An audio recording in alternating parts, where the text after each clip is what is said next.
Good morning. I'm Lee Jameson, and this is the 14th installment of the Bible in a Year.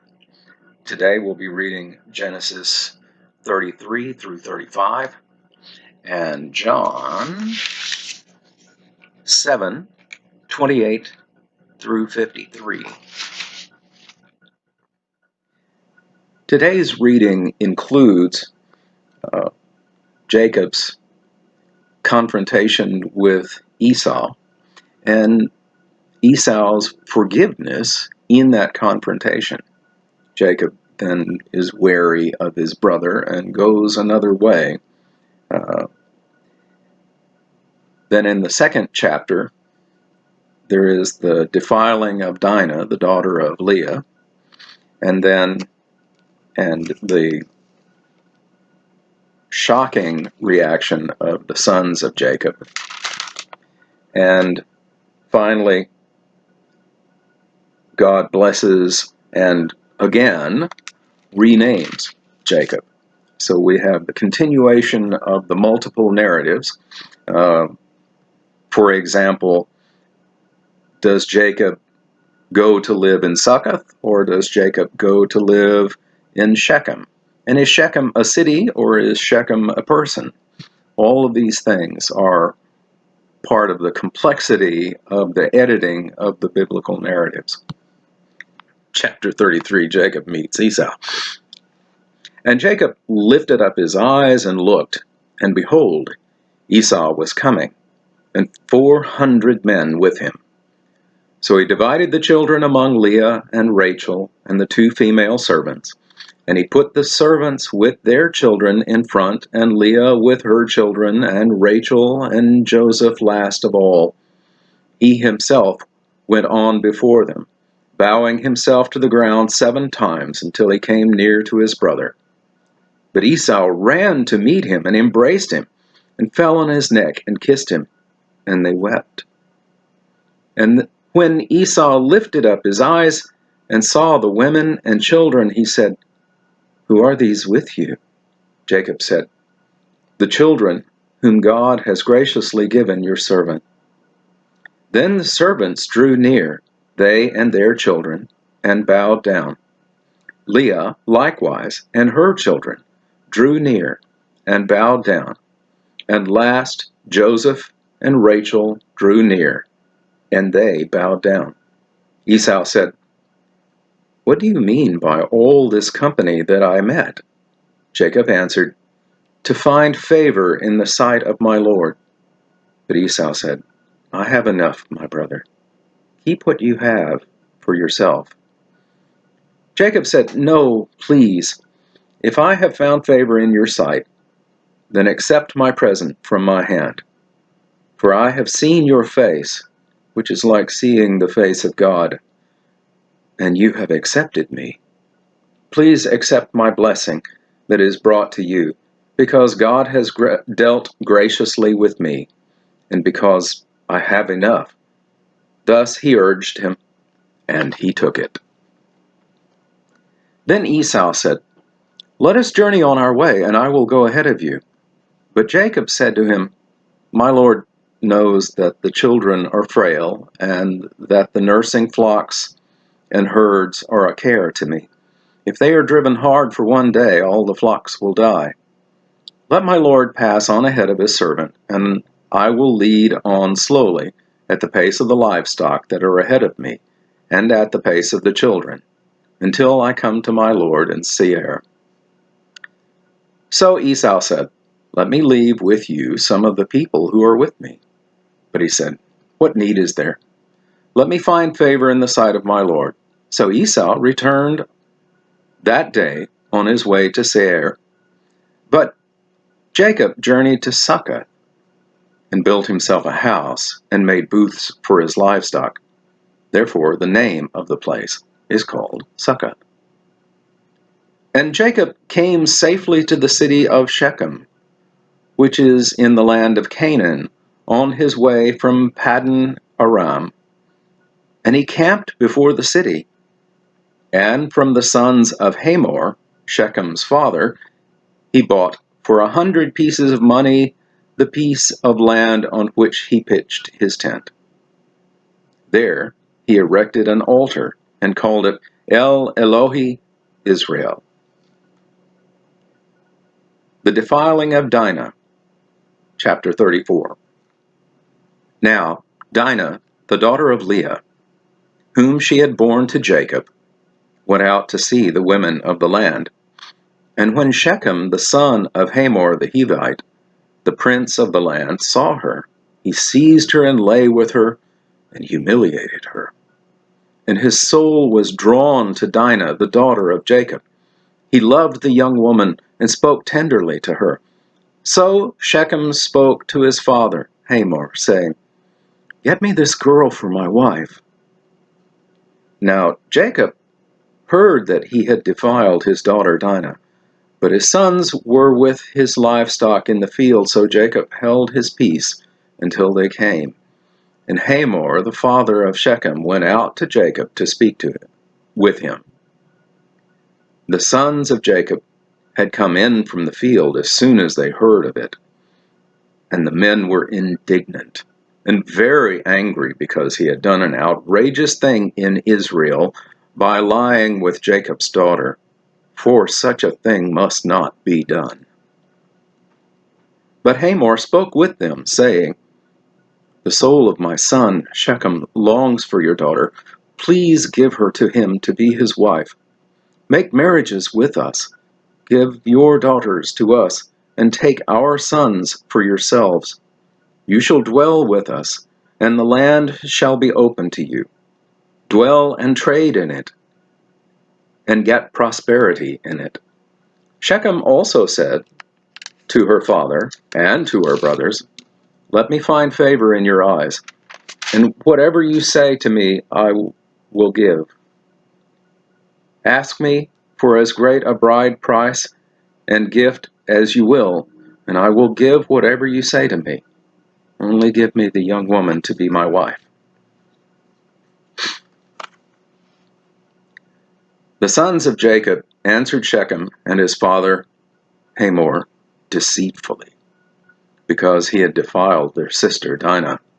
They said to him, "We cannot do this thing, to give our sister to one who is uncircumcised, for that would be a disgrace to us. Only on this condition will we agree with you, that you will become as we are, by every male among you being circumcised. Then we will give our daughters to you, and we will take your daughters to ourselves, and we will dwell with you and become one people. But if you will not listen to us and be circumcised, then we will take our daughter, and we will be gone." Their words pleased Hamor and Hamor's son Shechem, and the young man did not delay to do the thing, because he delighted in Jacob's daughter.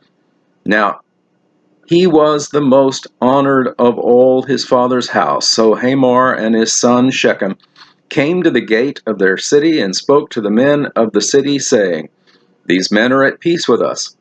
Let them dwell in the land and trade in it, for behold, the land is large enough for them. Let us take their daughters as wives, and let us give them our daughters. Only on this condition will the men agree to dwell with us to become one people, when every male among us is circumcised as they are circumcised. Will not their livestock, their property, and all their beasts be ours? Only let us agree with them, and they will dwell with us."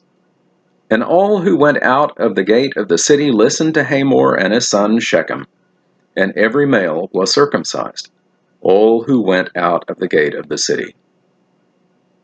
On the third day, when they were sore, two of the sons of Jacob, Simeon and Levi, Dinah's brothers, took their swords and came against the city while it felt secure and killed all the males. They killed Hamor and his son Shechem with the sword, and took Dinah out of Shechem's house and went away. The sons of Jacob came upon the slain and plundered the city because they had defiled their sister. They took their flocks and their herds and their donkeys and whatever was in the city and in the field, all their wealth, and all their little ones, and their wives, and all that was in their houses, they captured and plundered. Then Jacob said to Simeon and Levi, "You have brought trouble on me by making me stink to the inhabitants of the land, the Canaanites, and the Perizzites. My numbers are few, and if they gathered themselves against me and attack me, I shall be destroyed, both I and my household." But they said, "Should he treat our sister like a prostitute?" God blesses and renames Jacob. Chapter 35. God said to Jacob, "Arise, go up to Bethel, and dwell there. Make an altar there to the God who appeared to you when you fled from your brother Esau." So Jacob said to his household and to all who were with him, "Put away the foreign gods that are among you, and purify yourself, and change your garments.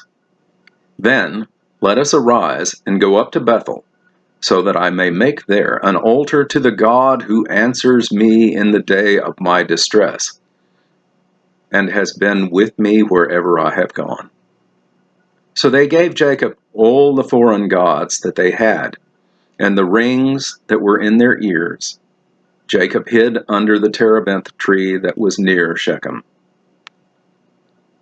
And as they journeyed, the terror from God fell upon the cities that were around them, so that they did not pursue the sons of Jacob.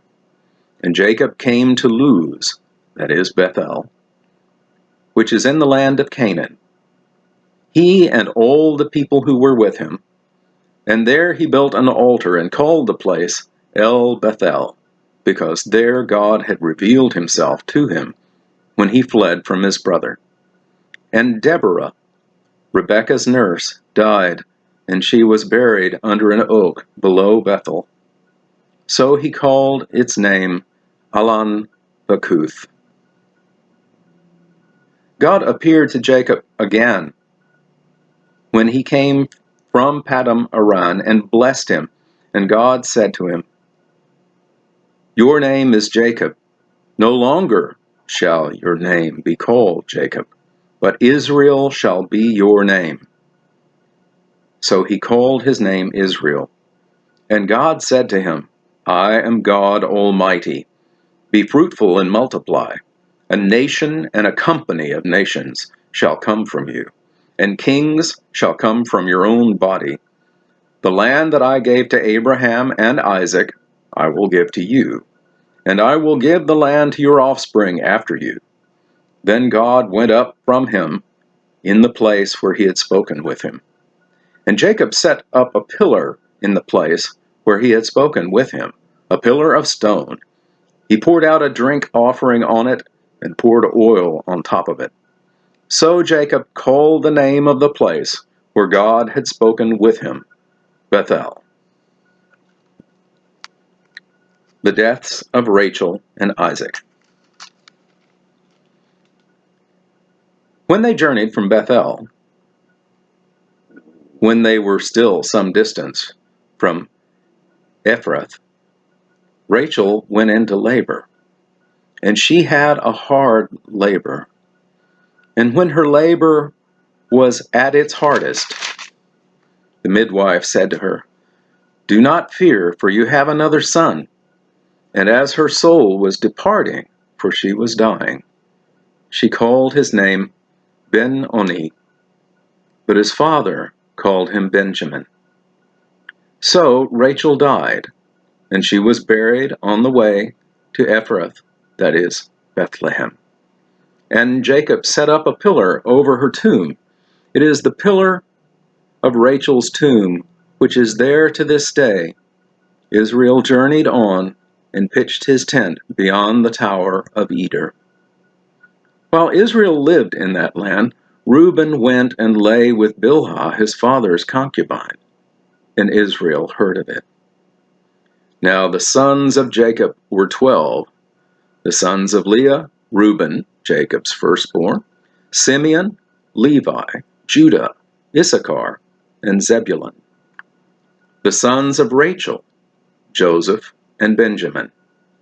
The sons of Bilhah, Rachel's servant, Dan and Naphtali. The sons of Zilpah, Leah's servant, Gad and Asher. These were the sons of Jacob, who were born to him in Paddan Aram.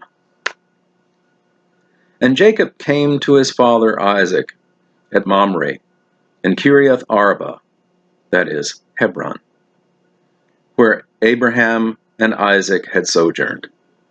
Now the days of Isaac were 180 years, and Isaac breathed his last, and he died, and was gathered to his people, old and full of days, and his sons Esau and Jacob buried him. That concludes the reading in Genesis.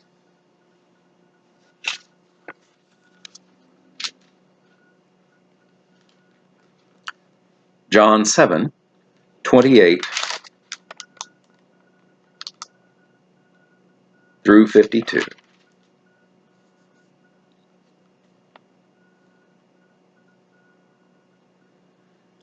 So Jesus proclaimed as he taught in the temple, "You know me, and you know where I come from? But have I not come of my own accord? He who sent me is true, and him you do not know. I know him, for I come from him, and he sent me." So they were seeking to arrest him, but no one laid a hand on him, because his hour had not yet come. Yet many of the people believed in him. They said, "When the Christ appears, will he do more signs than this man has done?" Officers sent to arrest Jesus. The Pharisees heard the crowds muttering these things about him, and the chief priests and Pharisees sent officers to arrest him. Jesus then said, "I will be with you a little longer, and then I am going to him who sent me. You will seek me, and you will not find me. Where I am, you cannot come." The Jews said to one another, "Where does this man intend to go, that we will not find him? Does he intend to go to the dispersion among the Greeks and teach the Greeks? What does he mean by saying, 'You will seek me, and you will not find me,' and 'Where I am, you cannot come'?" Rivers of living water. On the last day of the feast, the great day, Jesus stood up and cried out, "If anyone thirsts, let him come to me and drink. Whoever believes in me, as the scriptures had said, out of his heart will flow rivers of living water." Now this he said about the Spirit, whom those who believed in him were to receive. For as yet the Spirit had not been given, because Jesus was not yet glorified. Division among the people. When they heard these words, some of the people said, "This really is the prophet." Others said, "This is the Christ." But some said, "Is the Christ to come from Galilee? Has not the scripture said that the Christ comes from the offspring of David, and he comes from Bethlehem, the village where David was?" So there was a division among the people over him. Some of them wanted to arrest him, but no one laid hands on him. The officers then said to the chief priests and Pharisees, who said to them, "Why did you not bring him in?" The officers answered, "No one ever spoke like this man." The Pharisees answered them, "Have you also been deceived? Have any of the authorities or the Pharisees believed in him? But this crowd that does not know the law is accursed." Nicodemus, who had gone to him before, and who was one of them, said to them, "Does our law judge a man without first giving him a hearing and learning what he does?" They replied, "Are you from Galilee too?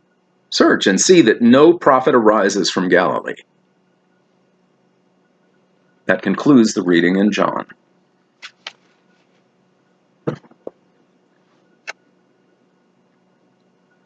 thank you for watching and for listening to these videos. I would invite you to like and to subscribe to this so that you can receive notice of each time I post a new video. I'm Lee Jameson. Thank you very much.